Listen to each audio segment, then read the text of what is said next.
Story 1. 730 Days. My eyes felt like galaxies holding the swirling glow of countless memories as I took in our childhood. Home. Its siding looked like remnants of driftwood after a bonfire. I swore I smelled the smoky char of pine creep into my nostrils. It's wild how the past stays with you like that. It can feel more visceral and real than the tangible things right in front of you. Jesus, it feels like just yesterday I placed a trembling hand over my heart, struggling to steady my breath. My brought her. Perry pulled me into a tight embrace, his strength grounding me. Like an anchor, the house hasn't changed much, he said, his voice steady and comforting. But we have his Sirta, and he made me question, have I really changed between the two of us? Perry was as solid and stoic as a mountain range. Good thing, because I was like the wine, flighty and unpredictable. Over the years, Barry H. had learned to handle even my harshest hurricanes. Being his older sister, even if only by for minutes, I always wished I'd been his protector rather than the other way around. But the demon burning deep in my belly also flashed a crooked smile, knowing that Perry would never abandon me, especially since I got sober. I hadn't had a drink in exactly 730 days, and although it remained unsaid, I knew Perry was terrified of, leaving me to my own devices in fear I would relapse. Our sibling bond was ironclad.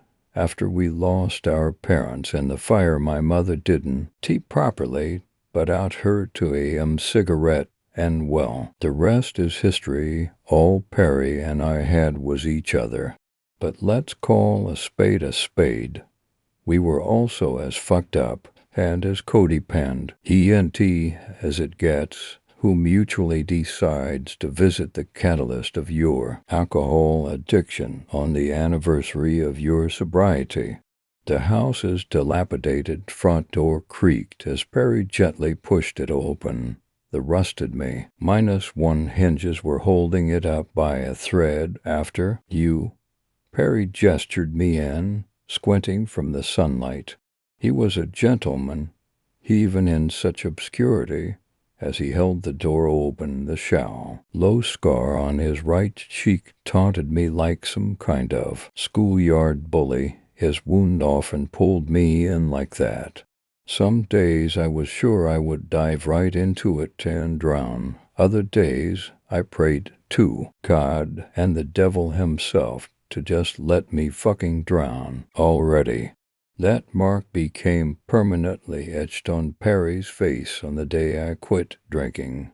Exactly 730 days ago, that W. As the day Perry screamed bloody murder at me from the passenger seat. Jackie, stop the fucking car. But my bloodstream was far too poisoned with Bacardi limonene to listen. All I remember X was my vehicle being wrapped around a tree. I could have died that day, but what truly disturbed me in the middle of the night was the fact that I almost killed Perry. A lot can 10 in 730 days. But I assure you, forgiving yourself isn't one of them. Well, you coming in? Perry was still holding the door ajar. I shook it off and gave my brother a knowing glance. I swear, even though we were fraternal, we had twin telepathy.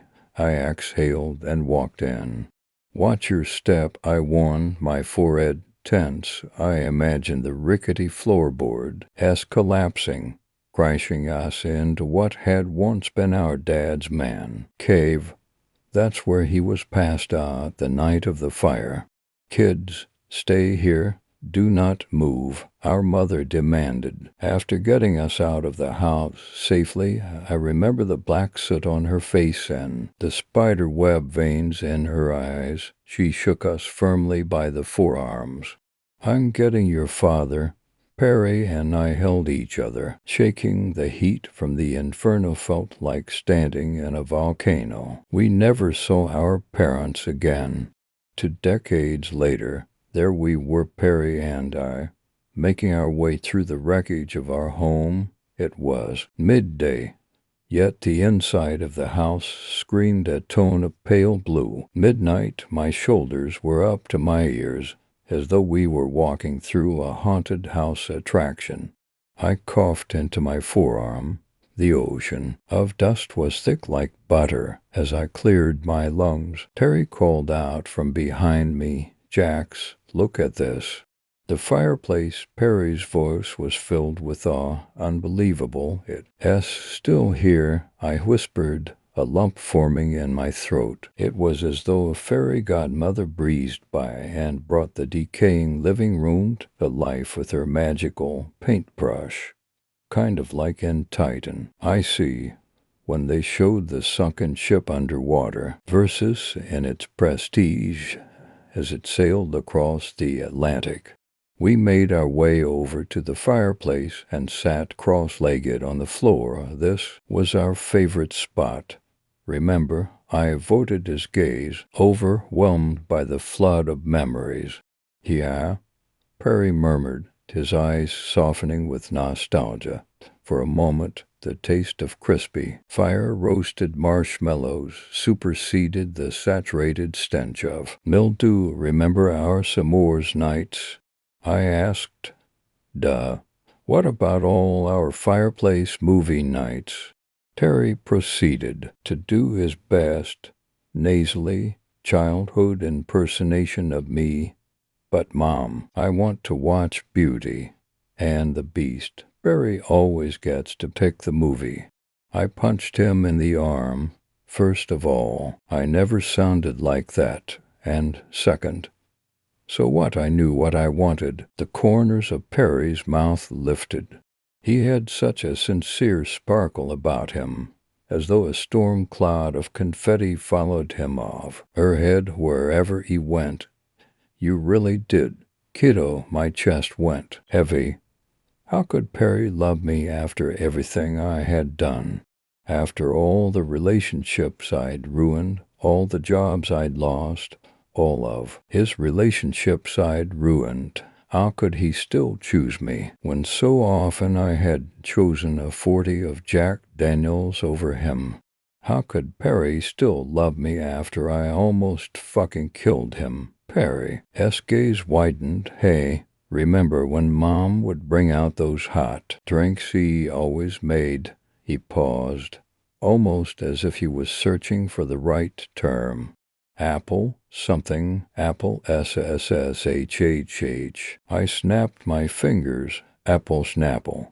"Yes, I mean, looking back it was basically just hot apple cider, but damn, it was good, and it really was." Our laughs echoed throughout the abandoned asylum we once called home. Perry leaned back, holding himself up with his hands. I loved our fireplace hangs, especially our movie nights down here.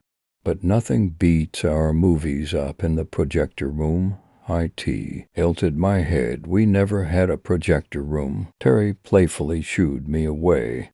"No, Perry, I would remember us having a projector room. Our movie nights together were our favorite thing.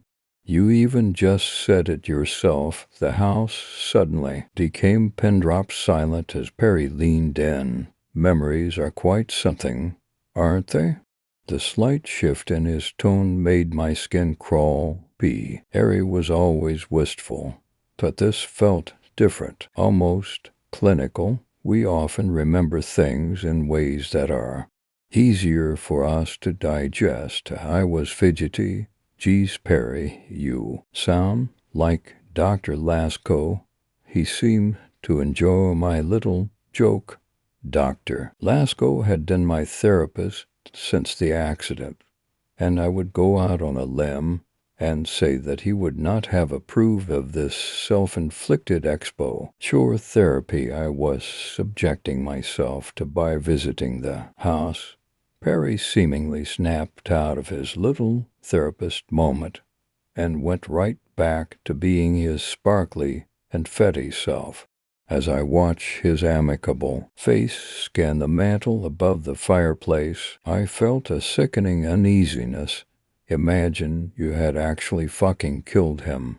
Man, I can still picture all our family photos up there. Perry's childlike wonder destroyed me. My face went flush. I could feel the water rising in my eyes like the tides. How pathetic and infuriating was it that after everything I'd done, I was still how the victim. Hey, he took my hand. Oh, Perry. I threw myself into him. I'm so sorry. My brother held me with his usual care that I didn't deserve. Jax, it's okay, I'm still here. We're both still here. As my chin rested on my brother's shoulder, I looked ahead of me at the remains of the house. Something felt off, and it wasn't just the overall unsettling environment. My brow furrowed. Wasn't the doorway to the kitchen on the other side of the living room? I felt Perry shrug. I don't think so. I was staring into the out-of-place doorway like I was trying to pull a recollection towards me. And that's when I saw them in the kitchen, the translucent memory of Mom and Dad. Mom was getting our apple schnapples ready. She was pacing, and like Dad, who was sitting motionless at the table, his face was planted on its mahogany surface. His glass of apple schnapple was empty, and so was the bottle of Jim Beam beside it. Mom floated into the living room, our warm beverages in hand and a cigarette in her mouth. Kids, your father's not feeling well. Let's have our apple schnapples in here. Oh my God, the bruise on her face. Terry jarred me back to reality with the gut punch of what he had to say next. You're remembering the truth about Mom and Dad, aren't you? I pushed myself off and away from him. How did you? My brother looked down, delicately tracing the floor with his finger. We always put them on a pedestal after they died. I felt a shiver run down my spine. What are you talking about? As Perry continued to speak, his words grew even more detached. Do you remember that first drink Dad ever gave you? My eyes darted around the room as my jugular pulsed in my neck. As much as I tried to escape what Perry had just said, I did remember. I could hear my dad's slurring words of encouragement. Come on, Jackie. Just one drink. It'll be our special time, just you and me. The bitterness of that first sip of beer made me squirm, but sharing a special time with my dad and the desperate yearning that maybe he did love me, after all, was the overwhelm of the full moon swallowing me whole. I was only a child, and much like how my mom turned a blind eye to my father's drinking, she did the exact same when it came to her daughter. I'd used the death of my parents as the excuse for my alcoholism for so long, because admitting that they helped create the monster I would eventually become was like a knife to the heart. And knowing I had been too weak to conquer the addiction from my own volition just made the weapon twist in my chest. The room was spinning. My face was blistering hot like the night of the fire. Or was it the warm heat from the fireplace when we were kids? The childhood fireplace memories ran through my mind, frame by frame, until they eventually vaporized to nothing. I crouched over, thinking I might vomit. We never had a fireplace. Perry was nodding, very matter-of-factly. My fingernails dug into my thighs when I looked at the fireplace, and it was gone. Only a blank wall of faded forest green wallpaper remained. Our house was once on fire. Yes, But that was it. There was never a happy childhood fireplace, ever. My hands were cold and clammy. I fell back onto the wall behind me. Terry, where are we? He stood up and glided towards the staircase, one hand on the banister. His footsteps creaked, one by one, as he made his way to the second floor. My mouth was bone dry. Terry, he stopped and turned towards me. Come to the projector room. We love watching movies together, don't we? There's a movie I'd like to show you. My brother disappeared from sight.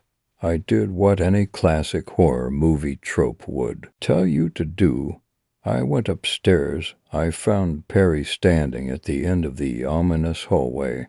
Large, empty picture frames lined the ox blood wall, aisles leading up to him. Through the doorway where Perry stood, particles in the air danced in the projector's cone-shaped light.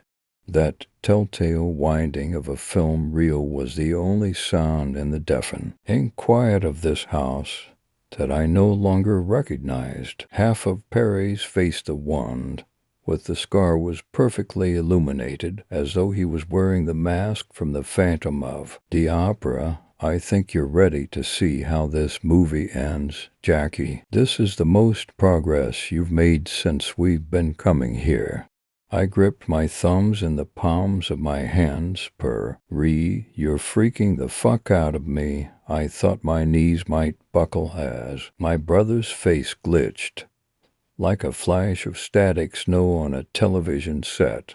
As his face settled back to normal, to a deadpan gaze, he disappeared in the innocuous room. I followed, running on nothing but fumes. Clutching the doorway, my mouth fell agape. Perry was gone. I darted to the middle of the room. As I frantically searched for my brother, I shielded my eyes with the back of my hand from the projector's light. And that's when, from behind me, I heard 5 words that made my blood run cold. Jackie, stop he fucking car. I was convulsing yet paralyzed, moving as slowly as cold molasses. I rotated on the spot towards my worst nightmare, shown on 35 millimeters. On the projector screen was Perry and me in my car, exactly 730 days ago, the day I almost killed. Oh, my God, my head pounded as fragmented memories surged. The reality of what happened began to crystallize, unrelenting. My joint ached and my stomach churned, clamping a hand over my mouth to stifle a scream. I stumbled down the hallway as it began caving in on itself. The picture frames were sucked into the walls, the floorboards cracked into distorted peaks and valleys. Wooden beams swung down from the ceiling like pendulums. I tried to spit out the chalky grit of disintegrating drywall that made the hallway look like a winter squall. Panting heavily, I stopped dead in my tracks at the stained glass window. My body trembled with an all-too-familiar dread. Each time I faced this, I wondered if his fall would be the one that would finally end it all. Maybe it'd be better if it did. Holding my breath, I threw myself through the glass, my hands clawing the air for dear life. Free-falling to stories feels like an eternity when you're watching the memory of your childhood home fall apart before your very eyes. But when the weight of my body finally made contact with the earth, I gasped. The cold air of the hospital room shocked my lungs. I sat up, ripping the suction cups from my face and body. My gown was clinging to me, soaked in sweat. Medical equipment beeped all around me like a metronome. Dr. Lasco, my therapist since the accident, sat across the stark white room, sighing as he rubbed his forehead. He, too, was connected to a plethora of suction cups and wires. He looked a little worn out in the fluorescent overhead lighting. Ever since I was hospitalized and later incarcerated, Dr. Lasco had been helping me delve into my memories, namely the ones that were too excruciating for me to face, and as such, Dr. Lasco had been appearing in the simulations as my brother Perry, the love of my life, who died in the car crash 730 days prior. Disoriented, I blinked rapidly, the vividness of the memory contrasting sharply with the sterile, geometric ceiling tiles above me. I don't ever want to do that again. I was venomous, Jackie. Dr. Lasco started. Don't start. I pulled up for fingers for air quotes. Jackie, don't give up. This was the closest you've ever come to facing the truth. As the initial burst of adrenal and cortisol left my body, I fell back on my pillow. I was depleted. Quiet rivers flowed down my cheeks. Removing his own suction cups, Dr. Lasco approached my bedside and took a seat. He treaded lightly. Jackie, I understand how challenging this is for you, but you did an incredible job today. If we continue making progress like this, there's a real possibility you'll gain your freedom sooner. I looked at the well-meaning doctor, but all I could see was Perry. Multicolor confetti fell softly around him like that first November snow. His face was the sun. His eyes reflected the whole world back to me. Perry, with a weak grip, I took Dr. Lasco's hand. My vocal cords were like sandpaper. I'll leave his place one day. Doc, a single tear dripped from my chin onto my collarbone, but I'm not sure if I'll ever be free. Dr. Lasco didn't say a word, but I felt him squeeze my hand just a little bit tighter. I licked the cracks on my lips as my eyes closed shut, imagining the oaky comfort of bourbon on my tongue. I felt myself drift, and good thing, because I needed the rest. Dr. Lasco and I would be delving into my memories again the following day. No matter how masochistic it felt, I vowed to keep showing up for the simulations. Even if I never forgave myself for what I did, at least in my memories, I got to see Perry. Story 2. Voices, a swaying breeze dancing through an open window brushed my face. It was cool, a herald for the coming fall. I trailed my fingers carelessly over the dusty top of a crib, long cold, waiting for nothing, a good existence, I suppose. Very relaxing, I thought. The nursery was gloomy, the only light coming through the open window. The light had shut off a while ago now, but the electrician had not picked up any of my calls. Perks of being in the country, I mused sarcastically, when I heard little steps on the old stairs as I turned sharply towards the graying nursery door. A bumbling golden-haired girl dressed in a checkered tunic and holding a ragdoll wobbled into the room. Who are you? What are you doing? Gee, in my house? I asked, shuddering and making a face, but the wind seemingly took my words away as the child continued her tour of the pale pink room without giving me notice. Why was a child in my house? I lived alone, out in the country where no one visited me except this little girl, it seemed. Too much crying, too many graphing hands were weaved into my last memory of children in this house, for me to stand for this little child being here, helpless as she was. Whisking in front of the child, I said in the most authoritative voice I could muster, "Out, child, out of my house." This time the child seemed to notice me as she had fallen, with a plum on her bottom. Tan looked up at me with milk chocolate eyes. "Coo," she said. "Coo, back," I reply. She giggled a bubbly giggle. Where were her parents? Leaving her, I walked through the door, down the warped staircase, and into the dingy front hall, expecting to find her parents. People these days having the nerve to walk directly into a person's house. The idea. Downstairs, however, nothing was to be found.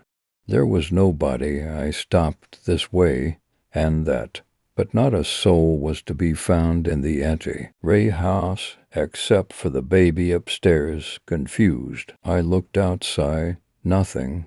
Finally, I came back into the front hall.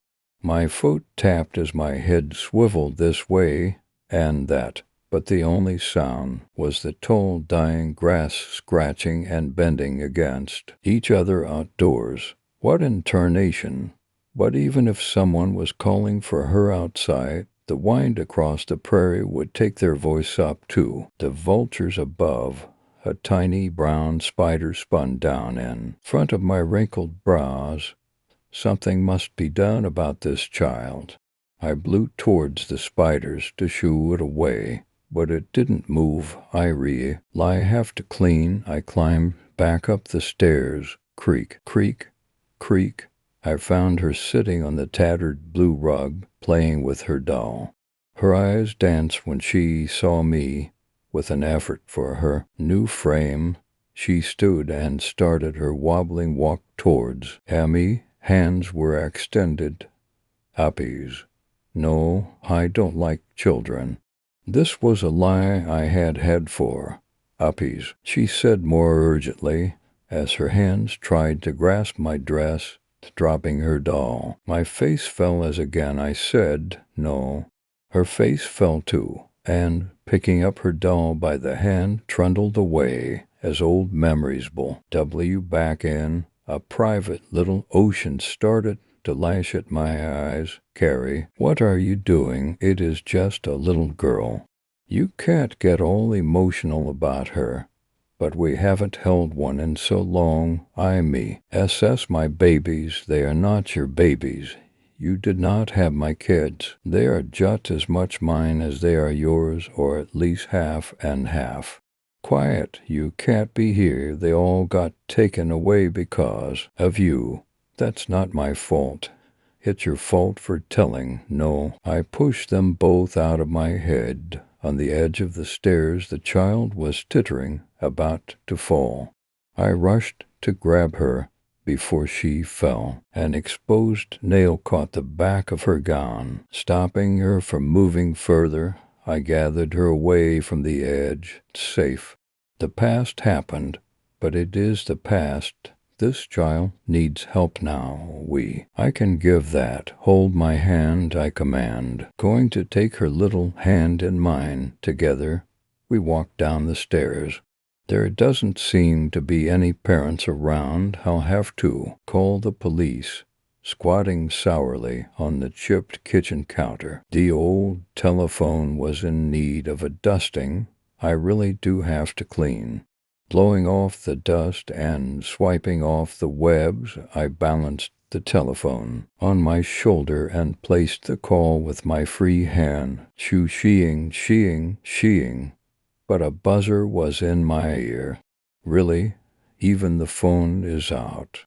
I close my eyes, take a breath, and look down as compensation for her intrusion. She seemed to be offering up her doll, setting down the phone. I sit on my heels and look deep into her eyes. I don't know what to do, I tell her. Your parents are missing. The phone is dead, and I do not have a car to take you anywhere. Gurgle, what am I to do? I purse my lips. What's your name? Do you know your mommy or daddy? Name? Coo. I sigh. Then I hear a desperate voice. Rosie, where are you? Rosie, the parents? I stand up. Rosie turns and looks toward the sound of her parents' voices, and here I cry you, sharing Rosie towards the door. Like a gale, the mother burst through the door. Rosie, crying, she runs over and sweeps up Rosie. Rosie starts to cry. I tried to find you, I tried to explain, but I couldn't. The phones were dead. Everything went wrong, but wind again seemed to blow in through the door, smothering my words. Again I was not taken notice of, and the mother turned away. When Rosie saw that she was leaving, she started to put up a fight. "Dolly, Dolly, Dolly, you have your Dolly?" said the mother with confusion. Stopping, Rosie wiggled, and the mother put her down. Running over to me, she tried to give me her Dolly. Too stunned by some force or another, I couldn't take it. Gently, Rosie placed the Dolly on the ground. Looking up at me, she smiled. "Dolly, birthday. The salt from my sea stings my eyes too much, and water drips down." Suddenly, in a flash, the mother snatches Rosie away and bolts out the door. I am left alone. My hand reaches ever so slightly out, then bah! CK, the house is gloomy. The life that once was in it was blown out. It's just us again. I sigh. Just us. Later in the day, news anchormen swarmed the house. Pictures were being taken of the kits, hen floor, the dolly, and the nursery, and the water just appeared on the floor, asked the red-lipped reporter. Yes. Just after she offered her dolly to nothing, they appeared, aunts. Read Rosie's mother, Alice. "Thank you for your time." Then, turning to the camera, what started as a simple picnic with her daughter soon ended with a scare. 25-year-old Alice Dr. Happer says that her back was turned only for a second to get some apples from the car. In the time, however, Rosie, her 2-year-old daughter, had wandered off into the tall grass, making her way to Bear Y Mansion, located close by. Alice reports that when she found her in the mansion, Rosie tried giving her dolly to the air. Then water drops started to appear on the floor from seemingly no source. Is Barry Mansion haunted by the ghost of Carrie, who tragically committed suicide in this very house after doctors diagnosed her with insanity and took away her children? Or was it murder, the murder of one side of her poisoned mind by the other? Slowly the swarm died down. The news crew packed up and left the house. The tiny brown spider rebuilt her web, disturbed by no one, and the cool wind moaned softly through the house. Story 3, The Floating Fortress. It begins with a storm. And not only a storm, there was a storm over an ocean, and every ship caught in it. Wrath would face a harrowing fate, and fortunately for James Howard, who was a sailor on board the HMS Guardian, that was his unfortunate fate. As the thunder roared and the waves crashed, it looked more like something out of a horror novel than from something from real life. Even for a veteran sailor like him, this was a nightmare come to life as he fought to stay aboard the ship and not become through when overboard by the winds and currents. As James held on to a rope connected to the sails, he dreaded what would happen if he was thrown overboard. Contrary to popular belief, he was not dreading that he would be eaten by sharks if he was thrown off the ship. He knew that the worst dangers were the currents and waves, as they would drag him down to a watery Ave. As he hung on for his life, he could see other crewmates desperately holding on to the ship as well. They were screaming and yelling at each other to stabilize the sails, as they feared that the Hind would rip them off the ship If that happened, they would be stranded in the middle of the ocean, with the only hope of rescue being a small boat that the ship carried. Even though the crew was uncertain where they currently were. As James looked at his crewmates trying to stabilize the ship, he thought of his home. Just a year prior, he was working on his family's farm in England, tending the sheep. It was a peaceful life where he was able to relax most of the time and only work when his father came to inspect him. He thought about his her, and how his family might be doing in this moment. He knew that they would probably be happy with the farm.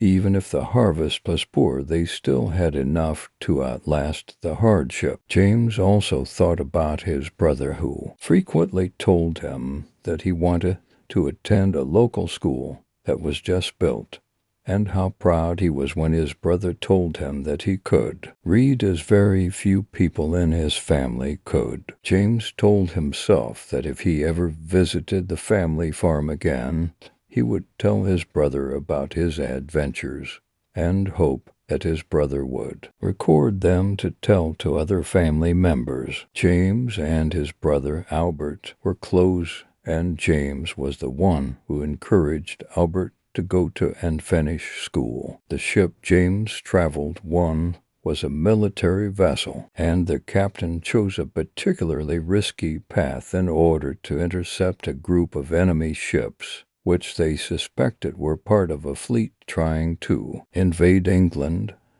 and it was their duty to stop them, even if it meant throwing themselves in grave danger. They had been warned about his peril for weeks now, but James, being overconfident in his youth, believed that there wasn't too much danger in this path, or at least not anything that he couldn't overcome.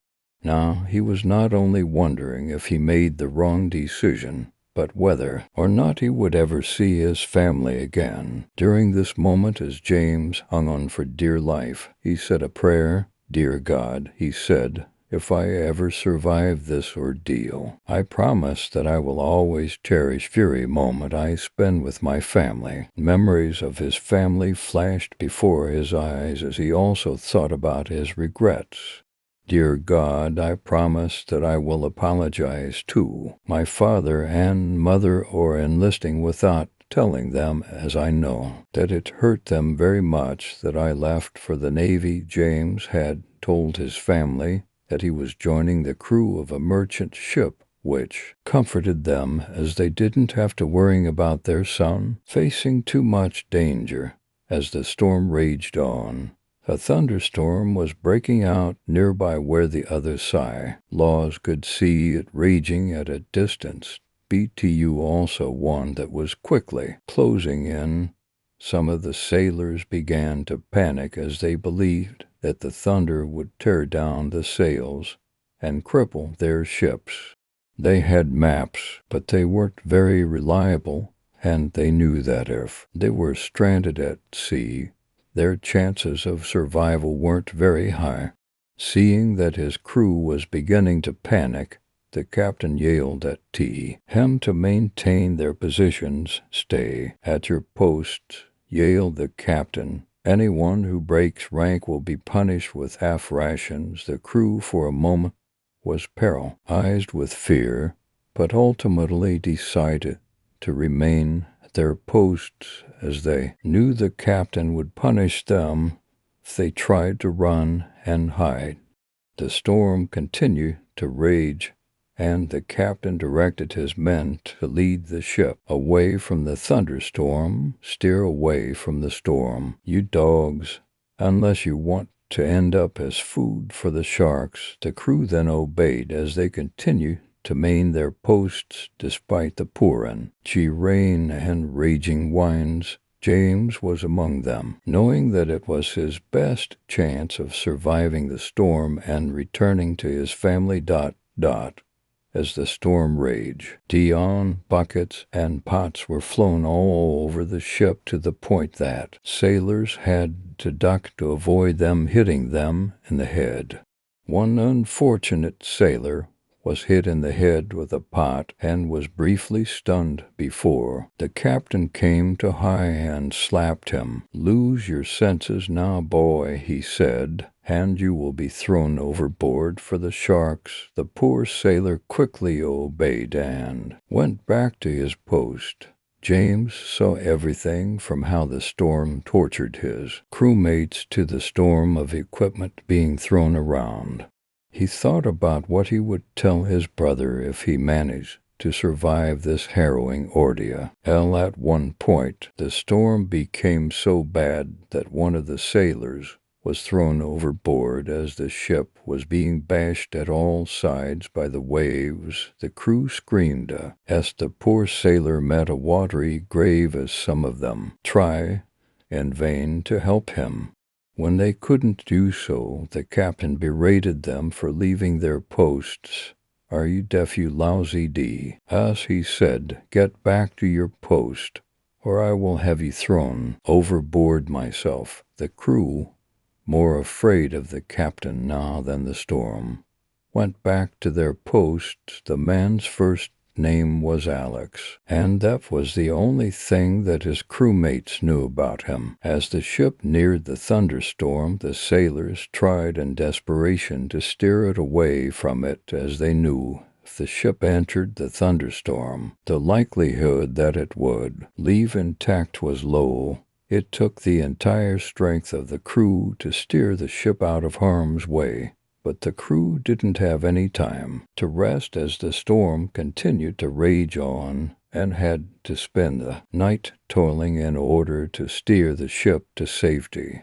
Even afterwards, they weren't allowed to rest as the captain demanded that they continue to look after the ship to find any damages or missing items. As James went about his duties without any sleep, he told himself, "If I ever get back home, I don't know what story why." Lines tell my brother daylight finally broke the next day as the crew were exhausted and sore from the ordeal. Even so, the crew had duties and continued to do so on very little sleep. Unfortunately, most of their rations were also soaked and damaged during the storm, meaning that their food supply dwindled and that they would have much less to eat later on. The crew continued to groan and laying behind the captain's back with only the peace of a calm ocean offering any sort of respite to them. The next day, James was writing as he could write a little and kept a journal closed by which thankfully survived the storm. As he was writing, he thought of the story that he wanted to tell when he got home. The story about how the HMS Guardian survived a storm. He wrote about how the crewmates led her to safety, despite a cruel and inept captain in charge of the ship. Story 4. Inspired. Being nearly skewered was a rough start for my day, but it was the only way I was going to get into Osiris without being detected, and a particularly dangerous blizzard was grasping at icy fingernails at my heels.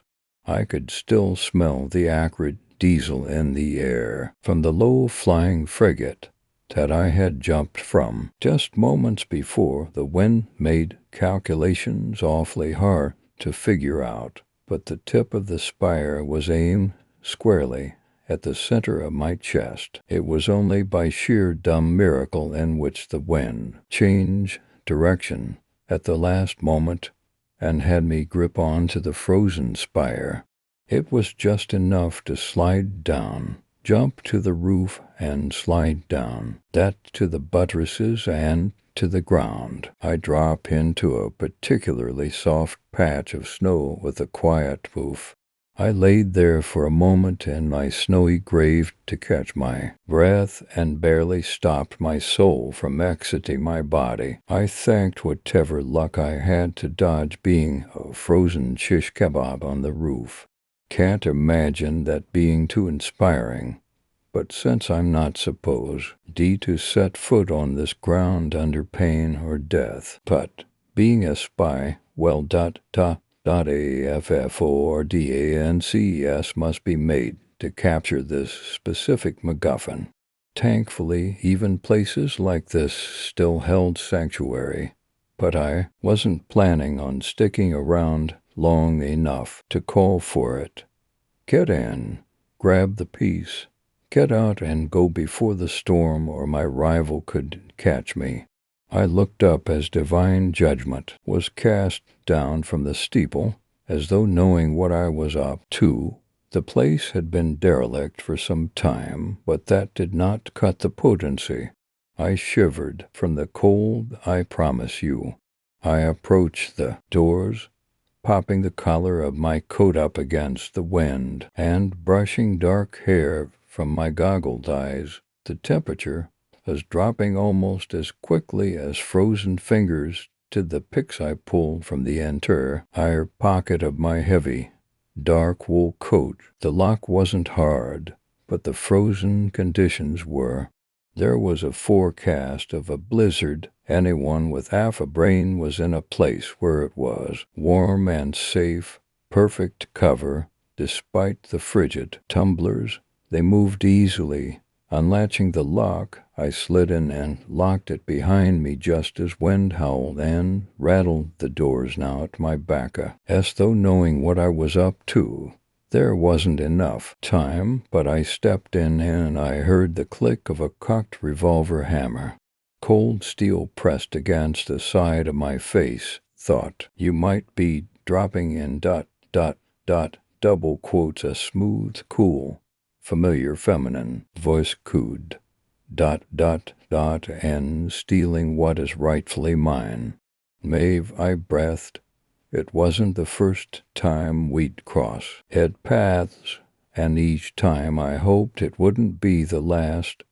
We were opposites in most ways, including the factions we held allegiance to.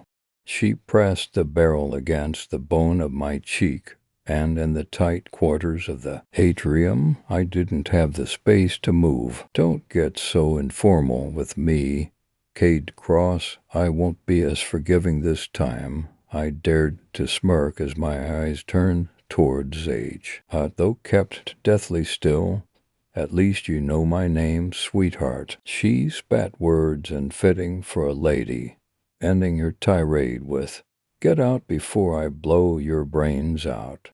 Do you promise? My grin and tone wicked. You're insufferable. There was a note of amused disgust in her voice. Then why didn't you shoot me when I walked in? Why all the romance? I waggled my eyebrows. Oh, I took stock of the surroundings. She hit the weapon against my cheek, breaking my concentration. Scram. Good to know you have yet to actually pull the trigger on someone. I langed as my smirk darkened. Her eyes narrowed. I don't need to murder as many as you do. The snark shot straight through my heart, making the earlier near impaling look like a paper cut. Wine clamored against the doors, the storm demanding presence in this reunion. We don't have time for this, Maeve. That storm will kill us if we linger. Then why don't you walk your pretty boy SS out of here and let me take care of this? She clicked the hammer back in its rightful place, but she shifted in front of me, keeping the gun in my face and stepping up the staircase with her back to the sanctuary. Got here faster than you did. It's mine. Her arms were in front of her, comfortable but strong. Thick black coat blended in with the darkness of the sanctuary, though the tie at her waist showed off her delicious feminine frame. Only enough scant light came from an outside street lamp that gleamed on the silver of the barrel of the revolver, and her stunning eyes matched. Her hair was dyed black this time, her crimson lips the only color popping in the scant light. It's too bad that she was on the wrong side of the war. Talented and brutal, I wouldn't mind seeing her outside of a context in which we were trying to outwit, outplay, and outlive one another. The fact I wasn't a bloody smear by now made me hope the feeling of mutually assured destruction was mutual. Go on. Get out of here, pretty boy. That smooth as silk voice slithered a thrill through me. You keep saying that, and I might take it to heart.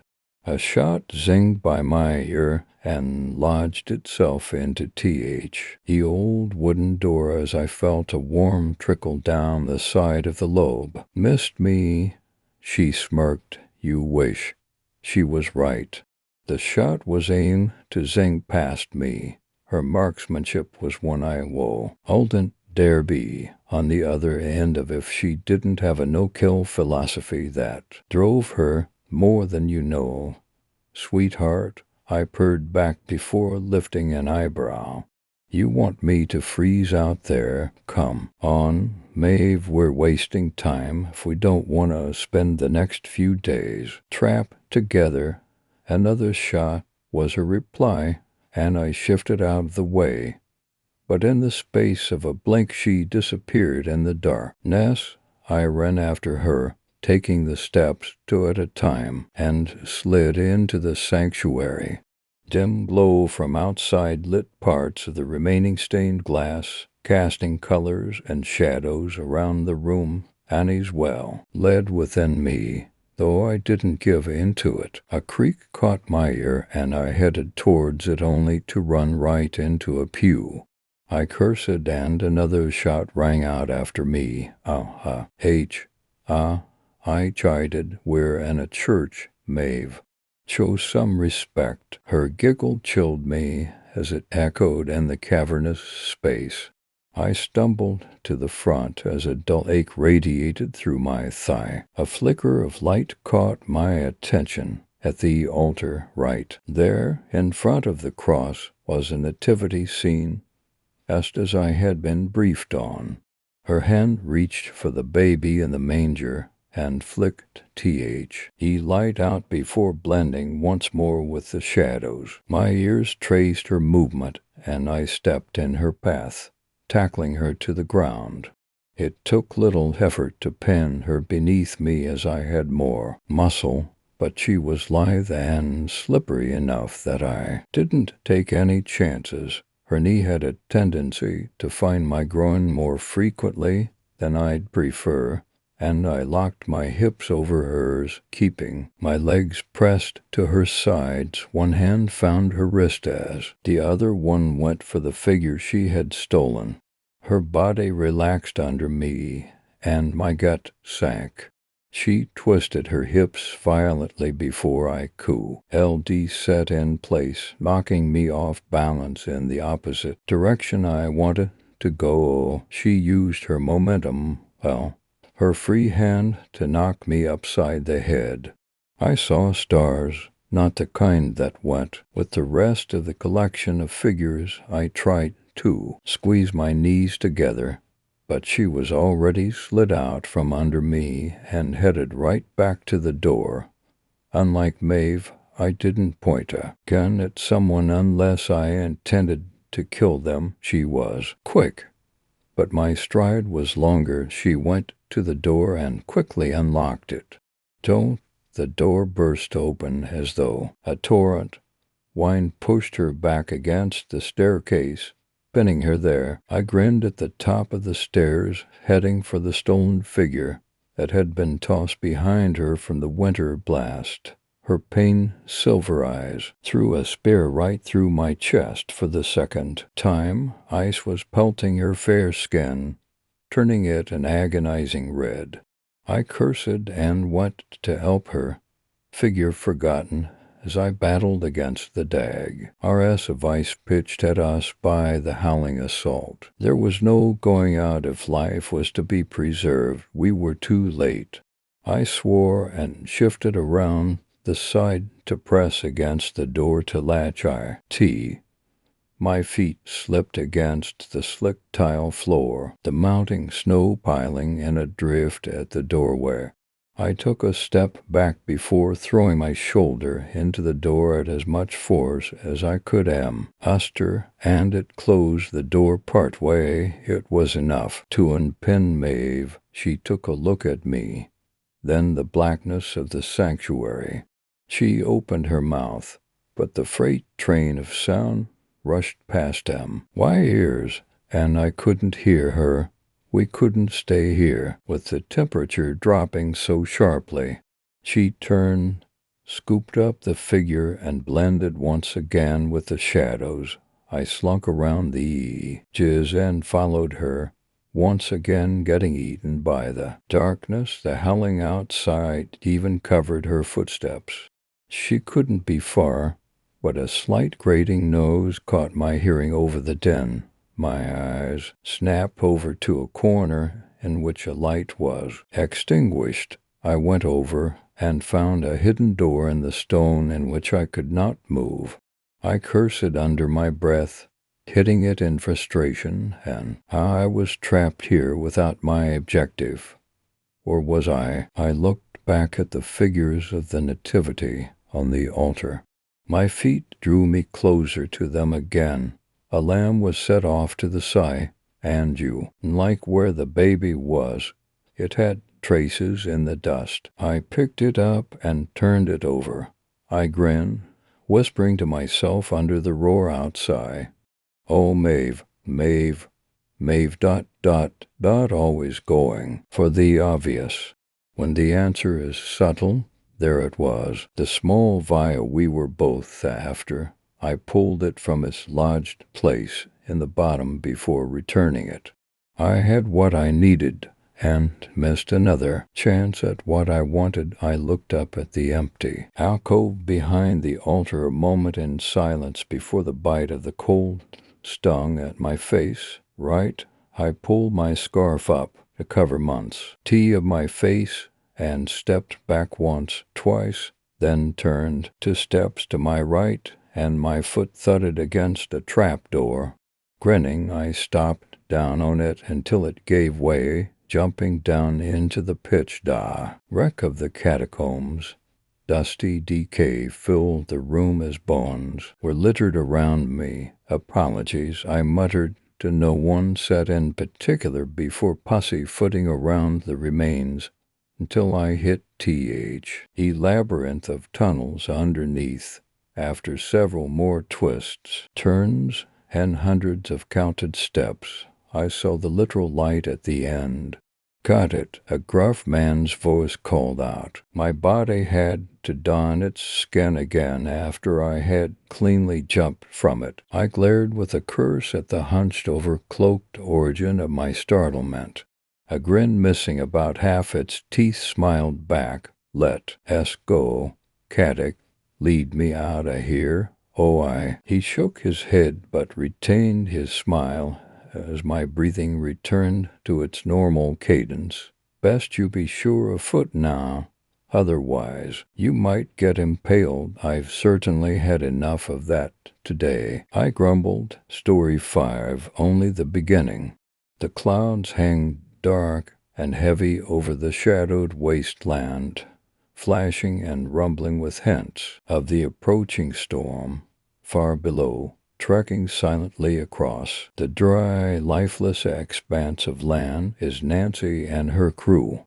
They glance up nervously with every echo of thunder rolling across the plains. There is nothing to hide them from the storm's path. No trees or caves or even a simple rock to hide behind. A light breeze whispers past them, deceptively gentle for the wall of darkness fast aching from the horizon.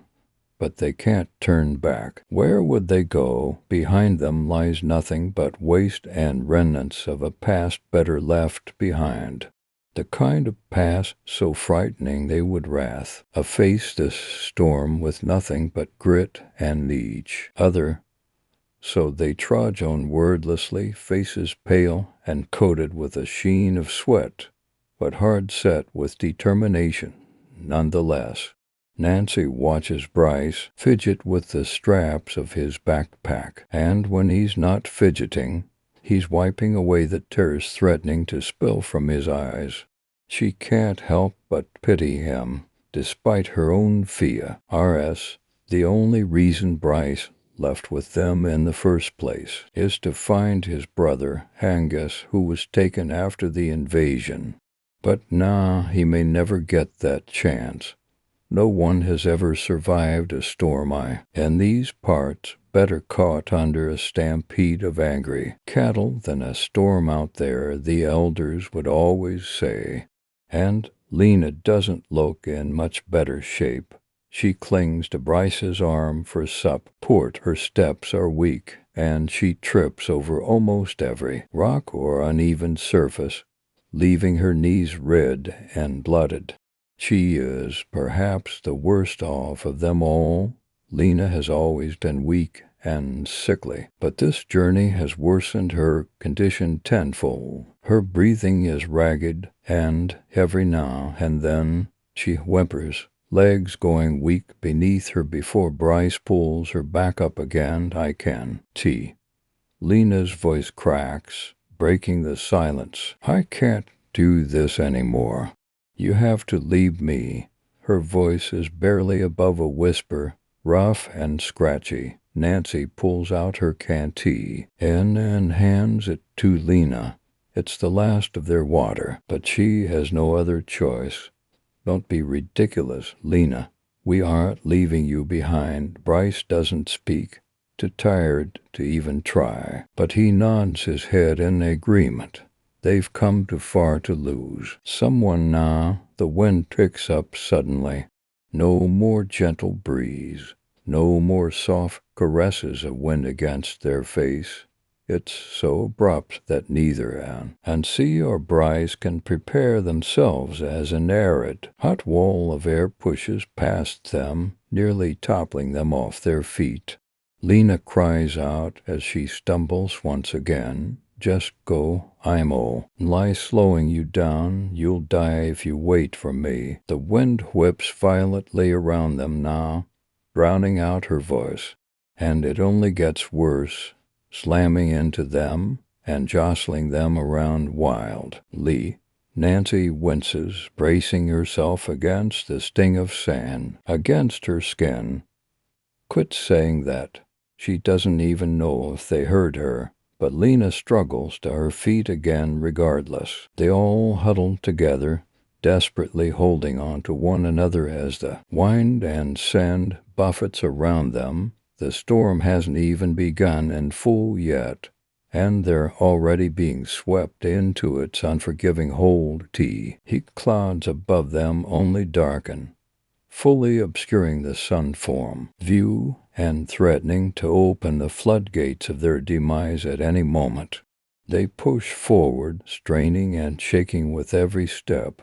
Nancy thinks as he catches a glimpse of tears on Lena's face, but her own eyes are too blurry to tell. From the corner of her eye, Nancy spots a dark, looming shape in the distance.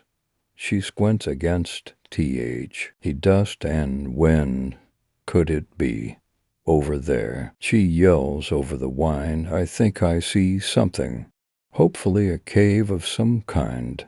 But even a rock could give them some key and of shelter from the weather before they can react. Lightning flashes, striking the ground beside them with a sharp, painfully loud bang. Someone screams. Nancy doesn't know who. They burst into motion, running to the shape that Nancy pointed out, potentially their best, and only hope the lightning doesn't let up, tearing through the sky like a vicious beast. Nancy's ears ring as they struggle onward. If they could just get some respite, some kind of break from the oncoming onslaught. But as they get closer, her heart sinks to the ground. No, there's nothing there. It was all just an illusion, a trick of the eyes amid the sand and wind. Lena doubles over, choking and gasping. She inhales deeply, desperately, only to be met with more sand than air.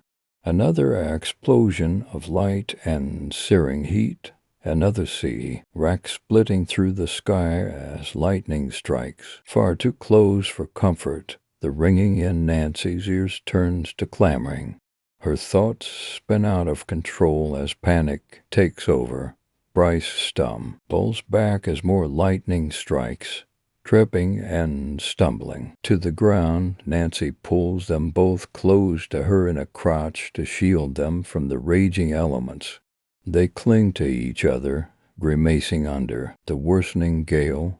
It's not long before the temperature drops drastically. The clouds begin to unleash their torrent, slowly at first. The first few drops are carried by the wind before splattering to the ground with a small sizzle, but then it's as if everything comes down all at once. The rain crashes down around them, and, caught in the wind's wild raging, tears end. Oh, the three companions like knives, mud streaks down Nancy's face and into her eyes. Or is that blood? She can't tell. And right now, it doesn't matter. All that matters is survival, hers and her companion's, Nancy. I think I see someone. She can barely hear Bryce. Over the rush of noise, he says something, but she can't quite make it out. Don't you see, it's Angus, his brother. Nancy looks to where he's pointing, cracking her one eye open painfully, but she doesn't see anything. Bryce doesn't wait for a response. He scrambles to his feet, awkward against the harsh whipping of the wind. Stop. There's no one there. She wants to yell for him to come back, to stay with them. But the moment she opens her mouth, she's met with a horrible sensation of sand on her tongue, even in her throat, and all that comes out is an incoherent garble. It's another illusion, it must be. Lena crawls forward on shaking hands, crusted with dried blood and sand. Together, the two slowly inch their way towards his silhouette, blinking and wiping at their painfully dust-filled eyes. Nancy swears she only shuts her eyes for a moment, just a second of respite, and when she opens them again, Bryce is gone. Her breath catches. She tries to call out to him, but the wind steals her voice before she can even say his name. Lena's weight suddenly doubles against Nancy's sigh. H. Horrible sensation. No, Lena. Not you too, please. Just stay with me. Her friend's head drops, completely slack. Please, just stay awake. She flinches, pulling Lena's unconscious body closer to her as yet another bolt of lightning strikes the ground. Merely a few paces away, again, she looks around, searching for Bryce. But the longer she doesn't see him, the more afraid she becomes that she never will. Whenever Nancy tries to look into the distance for too long, it's like she can see the faces or her own loved ones. But then she blinks, and suddenly they're gone. She almost imagines her own mother coming closer, with that gentle smile, arms wide open. If it weren't for Lena, Nancy would surely run to meet her, but then she blinks, and the figure is gone, like it was never there. Nancy doesn't know how long. She clings to the last of her sanity, fingers clutching to Lena's form like a lifeline, before, with one final boom of thunder that echoes through her bones, everything suddenly turns eerily quiet. The wind seems to calm, holding its breath, and the lightning ceases. A spark of hope flares in her chest, a chance, maybe, to find her Fr. Yen, but as Nancy wipes at her eyes and lifts her head, that flicker of hope sputters and dies out. Around them is nothing but a wall of wind, dust, and rain, no Bryce, and no way out. And worst of all, Nancy thought the storm was over, or at least the worst of it. But now, with growing dread, she sees. It's only really just begun. Story 6. The Adventures of Dr. Mao. 1 Trenton, August of 1940. Dr. Malone Trenton studied the bones carefully beneath his magnifying glass. One was a human femur, sliced in a smooth line 3 inches from the lesser trochanter. The other sexio, and was a jumble of bone fragments and dust, the remnants of the victim's greater trochanter. It was fresh, carrying the weight and stains of a recent kill, what had been picked clean of. All flesh, perhaps by Congo scavengers or by the doctor's quarry, but he was unsure. Adjusting his glasses, he set the remains back on the still blood-muddied ground. What do you think? Jean-Pierre Ilunga, Dr. Trenton's translator, and guy, stooped beside him worriedly. He dabbed his black brow with massive hands, his dark eyes searching the tree line rather than the bones before them. His accent was thick, but his English impeccable. Perhaps a tiger or one of the Congo's more unsavory inhabitants. Mama Madeline Beau asked. She stood a few yards off, observing. Gee, a mark on some tree bark, following the scratch up the trunk of the tree. She noticed with some anxiety that the branches above had been snapped and hung by mere threads. The doctor rubbed his chin, then made some notes in his field journal. Perhaps, however, I've never heard of a tiger doing something like this. They're ambush predators, and the markings on that tree, Mama Madeline, hit the attacker came from above, not from the brush. I imagine our victim not only knew of their predicament but expected the attack. Not to mention, he stood, brushing his khaki cargo pants, layer of debris. The way the femur is broken, it looks as if the victim was trying to escape, almost like they were running when whatever attacked them severed the bone. He grimaced. The thought, predators with a tendency to attack the legs were known for their animalistic cruelty. Whatever had done this had likely toyed with its prey, letting them bleed out before consuming. I've heard stories of tigers climbing trees. Mama Madeline objected. It's not too far-fetched to think that one pounced from there. Dr. Trenton straightened his vest, rolling up his sleeves to uncover his arms. Although the bugs were atrocious, his worst enemy was twofold: the heat and humidity. Perhaps the mosquitoes had never had white meat, he joked, noticing that his compatriots seemed none too bothered by the buzzing pests. He turned to Mama Madeline, his lips pulling into a smile. Although he'd never admit it to his colleagues back in Massachusetts, where segregation was in full swing, he found the woman attractive, skin dark as night and short-haired just the same. Her brown eyes held a wisdom and intelligence that made the doctor's heart leap for joy. This is no tiger," Ilunga interrupted. "No tiger, doctor." "Not at all?" he said again. The man's lips quivered, his hands settling on the pistol attached to his hip. Trenton sighed. "Then what do you suppose it is?" "Congamato, doctor." "Congamato." He trembled. Mama Madeline scoffed. "Congamato, ah. Leave your superstitions elsewhere." The doctor nodded. "Agreed, my dear friend Ilunga. Let's keep our heads about us. There are no spirits, no thunderbirds or makombem. Just animals being animals." He placed his hand on his compatriot's shoulder. Ilunga jumped wildly. "I know this. I've heard stories. I promise you, doctor, it is the Congamato." Stifling a chuckle at his companion's dreadful expression, Trenton nodded. Have you seen such a beast? He frowned. Mama Madeline watched the two carefully once. Ilunga mumbled, in my village.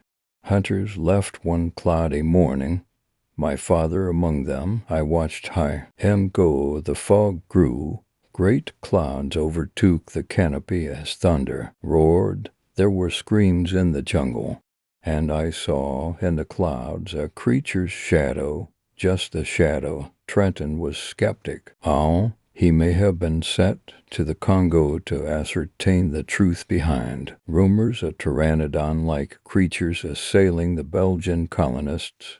But to him the whole ordeal seemed a waste of time and talent.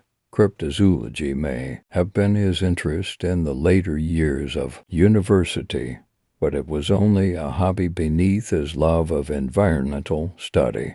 Why should one focus on what truly doesn't exist when such an ray of beauty exists around you? He'd never understand. Then we will keep our eyes to the sky, my friend, he comforted Ilunga. But I assure you no such monstrosity exists. Whatever attacked your father, whatever attacked this poor soul here, he gestured toward the bones, requires a scientific explanation, not superstition. Agreed.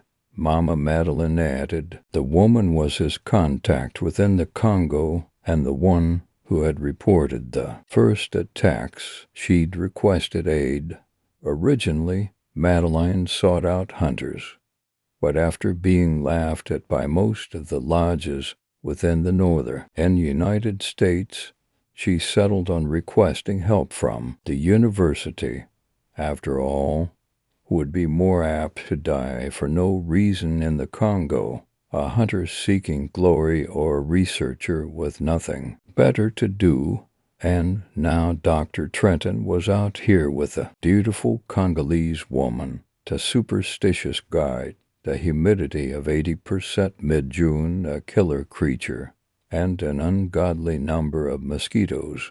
What a life! Let us press on, Mama Madeline reminded after a few minutes of silent contemplation. Yes, let's, Trenton added as they began to leave.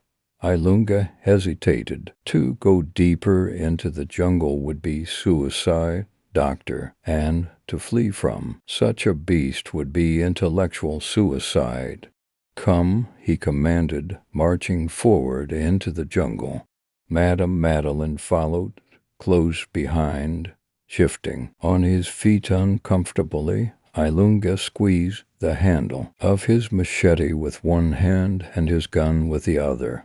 Reluctantly, he followed the suicidal pair deeper into the Congo. Hours had passed before they set up camp, following broken branches and splatters of blood as the doctor relentlessly tracked his prey.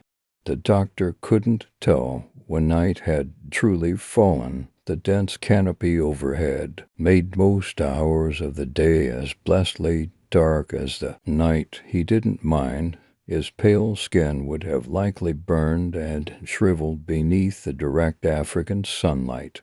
Although the doctor had initially resisted Ilunga's insistence to make camp, Mama Madeline had insisted they had no real tent, but with a simple canvas, bug netting, and some machete wood from their guide, the trio had crafted a cozy enough abode.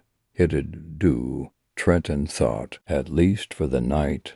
But before sunrise, luck willing, he'd be back on the trail after their quarry. We should keep watch, Ilunga said, poking a small fire in the midst of the camp. Is that so? Dr. Trenton responded between mouthfuls of beans. Yes, the jungle does not sleep, although we must. The guide responded, as you wish, but I really see no need. The doctor locked eyes with the man. Ilunga had been spouting spiritual nonsense about the Kongamato all day. An incessant buzz almost worse than the mosquitoes themselves. We haven't seen anything but bones and dried blood, whatever kill that man is likely miles away by now. Ilunga shook his head. It knows we track. It. What makes you say that? The doctor raised an eyebrow. The man shivered. I know it. You know it? Mama Madeline asked, how do you come by this knowledge? She'd already retired to the tent. Obviously awakening at the conversation, Ilunga looked away, shivering as he scanned the rustling canopy. Wind howled overhead, breaking only against the thick jungle. Dr. Trenton was glad that the Congo provided such a natural, albeit bug-infested, shelter. The wind knows. The doctor rolled his eyes. Then let the wind keep watch. Ilunga, I-N-E, aid you to rest. Besides, there are 3 of us. If anything wanders into camp, it either run when it sees us or become breakfast. His guide seemed unconvinced, instead scooting against a tree and clutching his machete and pistol, staring into the canopy with wide eyes. Dr. Trenton glanced toward his own sidearm just inside the tent. If Ilunga lost it, would the doctor be able to handle things? He imagined that he would, but preferred that he did not have to. The forest was alive with music.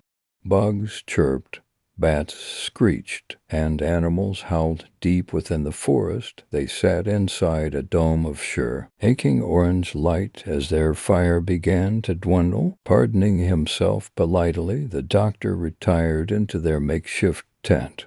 Mama Madeline was now deeply asleep. A peaceful smile adorned her lips. Ilunga refused to budge, staring into the sky as the wind picked up steadily. It'd rain soon, but what should one expect in the Congo? Sighing, Dr. Malone Trenton closed his eyes for the night, hoping that the weather would pass without difficulty. Doctor, doctor. Mama Madeline shouted above the cacophony of rain. The tent sank where water accumulated, and puddles formed along its edges, soaking into the doctor's night clothes. He shot up quickly, kneeling as he threw on his vest, secured his pistol, and assessed the situation. They were swamped. How the deluge had not awoken the doctor, he knew not, but one thing was for sure. The trio was in danger, or rather the duo. Ilunga was nowhere to be found. Even through the blanket of rain, the doctor knew that the guide's post was vacant. He stepped outside the tent, throwing up his hands to peer around the campsite. It was empty. Mama Madeline joined him, quickly dismon, tilling the tent's canvas and tossing it around her shoulder as a makeshift poncho. She seemed equally distressed. Where is Ilunga? She cried. I don't know, Trento, and shouted back. They searched the immediate area, careful not to stray too far. To no avail. Reading at the extinguished campfire, Trenton smiled cynically. It appears we've been abandoned. Mama Madeline frowned. Shaking her head. No, I have known him since we were kids. He'd never do such a thing. Trenton thought for a moment. Do you think something could have got H.M.? Ilunga is a warrior. Mama Madeline replied indignantly. Nothing could take him so easily, regardless. Dr. Trenton's breath caught as he noticed something through the torrent, a small hint as to his whereabouts that was barely visible through the water. The branches above his post were broken, hanging by threads. Something had descended upon their guy. Mama Madeline followed his eyes, noticing it as well. She gasped. Do you think? Dr. Trenton swallowed hard. I hope not. But I wouldn't be too sure. Exchanging glances, and without further discussion, the two quickly packed up camp. a half-washed trail of crimson led away from camp, and an unspoken agreement was made between the two academics. They would track down their guide and rescue him, should he still live, from whatever misfortune had befallen him. Besides, neither Mama Madeline nor Dr. Trenton knew the way out of the rainforest. Their best hope lay with Ilunga, without tarrying the two marched deeper into the jungle, disappearing into the dense fog that accompanied the rain. Hours passed as the duo continued their desperate pursuit. Mama Madeline took the lead, her athletic frame pulling her further ahead than the doctor. He was used to books and libraries, this being his first true field experience, but the Congolese woman had a graceful way with the jungle. They hiked an incline, following tiny red puddles and disturbed branches to the base of a cliff. Pausing, the doctor assessed the situation. The cliff was tall, but rugged and not completely vertical. It was more like a jumble of rocks than a true mountainside. Nevertheless, the fog and rain had intensified to such a degree that any upward trek would be treacherous. It wouldn't take much imagination to slip, fall, and die. The trail leads up, Mama Madeline said, pointing to a deep scratch in the rock. Trenton noticed its similarity to the ones on the tree near yesterday's corpse. Same pattern, same depth, different material. He surmised that whatever creature had severed the femur had taken Ilunga and must be returning to a nest. Animals rarely trekked up rock faces like this, but some airborne predators relished the privilege of high-altitude shelters. It must be something that flies, something that, for one reason or another, cannot fly as it normally would. The trail proved that it had only managed to get a few feet off the ground during its escape from camp, breaking limbs and disturbing brush that were only a few meters above ground. What would make a flying creature stay so low? A wound, perhaps, preference to avoid the rain, or was it carrying something heavy, someone? I'm not one much for heroics, but Trenton gulped. I see no other option but forward. Do you think you can scale these rocks in the rain? Or should we wait for it to pass? Mama Madeline frowned, her eyes narrowing as she gazed upward. We go now. Well, okay then, Trenton responded, patting his pistol. Although his vest covered it, the rain had soaked through. Hopefully it'd still fire. As slowly, carefully, they started to scale the cliff. Sharp rocks met slippery hands as they struggled toward the heavens. Blessedly, the incline lessened to a harsh slope as they ascended over the jumble, rocks and boulders. Despite the heavy rain and fog, there was nothing more besides a gentle breeze. Another hour passed before Mama Madeline's arm shot out as she ducked behind a large rock. Down, she whispered aggressively. Trenton, annoyed by the soggy feeling in his trousers, obeyed. Why, what's wrong? Shush, she hissed, pointing. Dr. Malone Trenton, a student at the Massachusetts University, on his first ever field expedition, peered around his companion to make one of the most fascinating and hotly debated discoveries in scientific history. The fog that enveloped the rainforest was deep, but the dark cloud atop the mountain formed an impenetrable dome. Light crackled within the cloud with bursts of dazzling yellow and pulses of orange like lightning. His hair raised at the electric beat of something massive. Wings, he realized, as the cloud grasped and swirled like an angry river with its whine.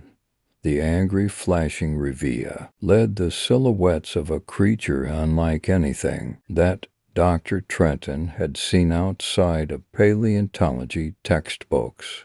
For a brief, horrendous moment, as the cloud cleared due to its thunderous wing beats, Trenton caught a glimpse of the thing. It hovered above the ground, something dark and ruined within the grasp of its long talons.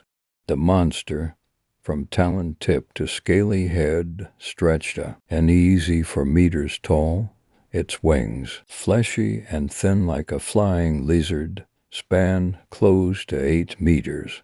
A long beak-like structure adorned its face, ending in a sharp point when closed, and a massive maw when opened. Atop its head sat a single-point crown. The beast roared in a high-pitched gale as it battled the ragged thing that struggled to escape its grasp. Ilunga, Dr. Trenton realized, surging forward only to be pulled back by Mama Madeline. Stop. Do you not see it? I do. But he needs help. Shush, she hissed, or we will need help too. We can't just leave him out there. Ilunga swung his machete wildly at the beast with one hand, keeping its sharp beak at bay in an odd yet elegant dance. In his other hand he bashed the Kongama. Two's talons, the guide was covered in blood, but valiantly resisted the creature's advances. How he had made it this far, Dr. Trenton could only imagine. Dr. Trenton took out his pistol, prepared to fire upon the beast. Mama Madeline set her hand upon his, staring sternly at the beast as she took the weapon from the doctor's hand. Madeline, he asked, dropping tea. He cultural Mama added to the beginning of most Congolese women's names. She didn't respond with words, only leveling the barrel at the beast. It flapped its massive wings vigorously, sending sprays of wet clouds, crackling electricity flying. Mama Madeline did not waver, taking careful aim at the Kongamato's center mast. Bang!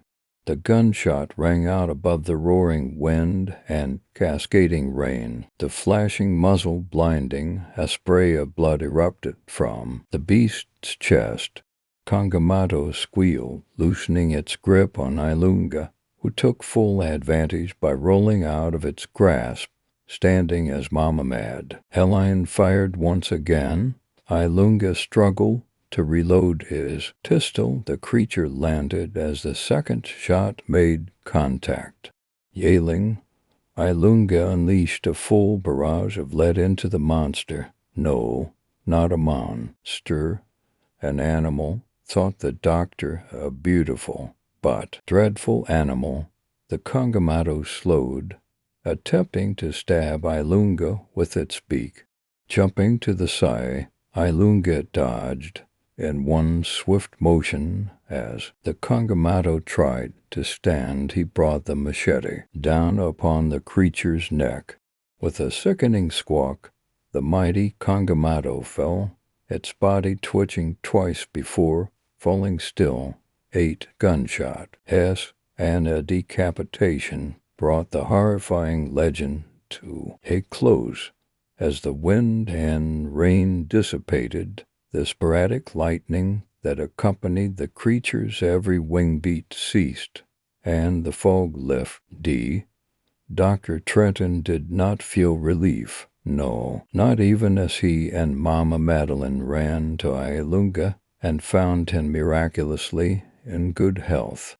The man sported only bruises and nasty scratches, both of which he promised were of no import. Even as the doctor took the hand of his friend and smiled at the celebration of his peers, he felt no joy. Even as he filled his notebook with drawings and observations of the creature, even taking a sample of the Kongamato's skin to take home, elation evaded him. Even as he sailed home and basked in the adoration of his peers, Trenton found no smile, no, only a deep, profound sense of loss. A legend had died, a beautiful creature, and Dr. Malone Trenton swore to never let it happen again. Story 7. Flower. The cold had a way of sneaking into November mornings, settling into the bones of the city long before anyone was awake enough to notice. It was the kind of cold that stole warmth from finger tips, froze breath to fog, and made even sunlight look thin. But that morning, something about the light was different, sharper, clearer, almost theatrical as it cut through the brittle air. It landed directly on the small neighborhood flower shop at the corner of Bramble Street, the only spot of color in a row of gray apartment blocks. Frost clung to the windows, but the flowers displayed outside stood bravely against the wind, petals trembling, stems swaying like they were whispering secrets to each other. And in the middle of those trembling blooms stood a blue poppy. It wasn't the ordinary kind. Its shade was deeper, almost unreal, like a drop of sky trapped in a petal. People rarely noticed it. They walked by with heavy coats, heavy steps, heavy lee vests, heads down, but the poppy waited, quietly, as if it knew exactly who it was meant for. At 8:14 a.m. the sun dimmed. A tall shadow fell over the flower stand. He appeared without hurry, without purpose, just there as if the cold had carved him into existence. A man in his 30s, maybe early 40s, with eyes the exact shade of the poppy's petals. The resemblance was striking enough that it looked intentional, like the world had matched them on purpose. His hair, tousled by the wind, was a deep brown that gleamed subtly under the pale sun. His shoulders carried a tension that didn't belong to early morning hours, and his face, although handsome and strong, carried no smile, not even a ghost of one. He scanned the display steadily until his gaze landed on the blue poppy. Something flickered behind his eyes, not recognition, longing, maybe grief, something that softened the sharpness of his features for the briefest moment. He reached for the flower gently, as though afraid it might bruise under his touch. Inside the shop, the bell chimed with a sound far too cheerful for the heaviness on High's shoulders. Mrs. Boyle, who had run the flower shop for 30 years, gave him her usual warm smile. "Morning, Mr. Hale," she greeted. "Back for the roses again?" He shook his head. "Not today." He placed the blue poppy on the counter. She raised a brow. She knew her regulars, and she absolutely knew this man had never bought a poppy before. "Special occasion?" she asked. His jaw twitched. A breath caught in his throat. For a second she thought he might answer her honestly. Instead, he simply said, trying something new. She didn't. Push. She wrapped the flower delicately, tied the ribbon, and placed it in his hand. "Good luck." "Then," she said softly. He didn't smile, but he nodded once in acknowledgment before stepping back out into the cold. His flat was only 3 blocks away, nestled above a quiet bakery that smelled of vanilla in the mornings and birch sugar in the evenings. He climbed the stairs slowly, as if each step weighed more than the last. The moment he unlocked the door, he could already feel the tension building inside the apartment. She was home. His wife stood in the living room, a stunning brunette with a sharp beauty that could cut. Her hair fell in waves over her shoulders, but her face was tightly drawn, like the harsh lines of suspicion had carved themselves into her skin. Her eyes flicked to the table, then away, then back again. Memories rushed forward unbidden. A whispered phone call late at night, a sudden perfume she didn't He recognized a laugh that wasn't hers, and all those sleepless nights piecing together shadows into proof.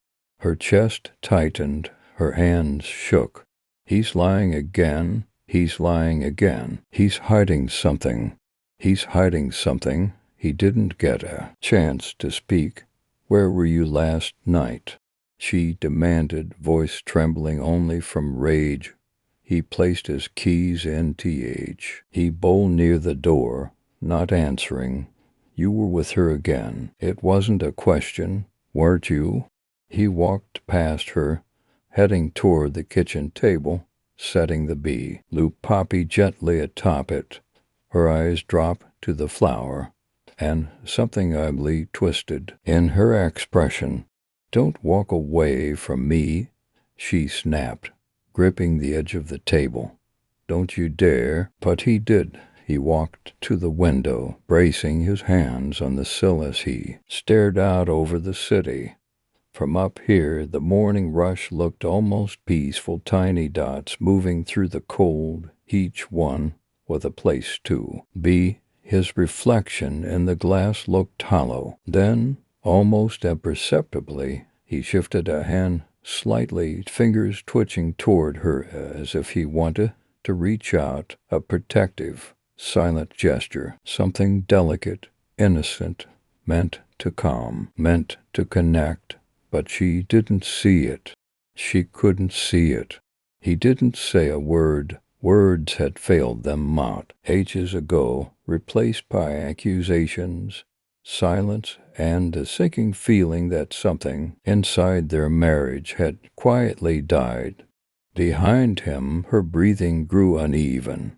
The silence between them stretched thin, brittle. You think a flower fixes this, she said. You think some stupid poppy means something? He didn't turn around. Did he think it meant something? He wasn't sure. Maybe he hoped. Maybe it was an apology. Maybe a peace offering. Maybe a memory of softer years. Maybe he wanted to feel something, anything other than the suffocating emptiness. Her hand trembled as she stepped forward. The thought, the memory, the suspicion, and the fear coiled tighter. He's hiding it. He's hiding it. He's hiding it. Her hand closed around a glass vase, the same vase he bought her on their second anniversary. The room felt smaller suddenly, tighter. The cold outside couldn't compare to the ice settling between the walls. Look at me, she said. Look at me, ... please, ... He didn't. That was the final fracture. With a sharp, choked sound, half sob, half scream, she lifted the vase and brought it down across his head. The sound was sickening, glass shattering, bone meeting blunt force, breath expelling sharply from his chest as his knees buckled. For a moment the world went quiet. The blue poppy, knocked from the table, slid across the floor, landing beside him. Its petals brushed against his hand like a final whisper. But the poppy wasn't blue anymore. It was red, soaked in the blood pooling beneath him, spreading in dark, uneven circles across the tiles. His chest rose once, sharply, then again shallow, losing strength. His eyes, still open, stared at the ceiling with an expression caught between shock and sorrow. There he was, lying on the ground, blood painting his skull, the morning sun reaching him through the window as if trying to pull him back into its warmth, almost perfect. She stood above him, shaking violently, breath breaking in ragged gasps. The vase slipped from her fingers and hit the ground beside his head rolling in a slow circle before settling against his shoulder. Her fury evaporated in an instant. replaced by a kind of terrified clarity. Oh my God, Andrew, Andrew. She fell to her knees beside him, hands hovering, afraid to touch him, afraid to see exactly what she'd done. I didn't mean, Andrew, I didn't, please. His blood seeped into the knees of her jeans. When she finally reached to touch his cheek, his skin was already cooling. A sound tore out of her. Not a sob, not a scream, something raw, something primal, something irreversible. Silence filled the room. 1 moment, 2 moments, 3. She staggered back, pushing herself away from him as if distance might undo the last 30 seconds. She stared at her, hand stained red. The poppy lay on the floor beside him. Like a witness, she scrambled to her feet and backed toward the door, grabbing her coat with trembling hands.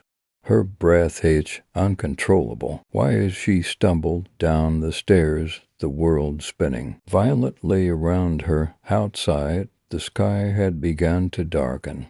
Clouds rolled over the sun, swallowing the light. Rain started again. At first, a drizzle that felt like the sky whispering condolences, then heavier, harder. By the time she reached the end of the street, it was pouring. She stopped Washington. LKing.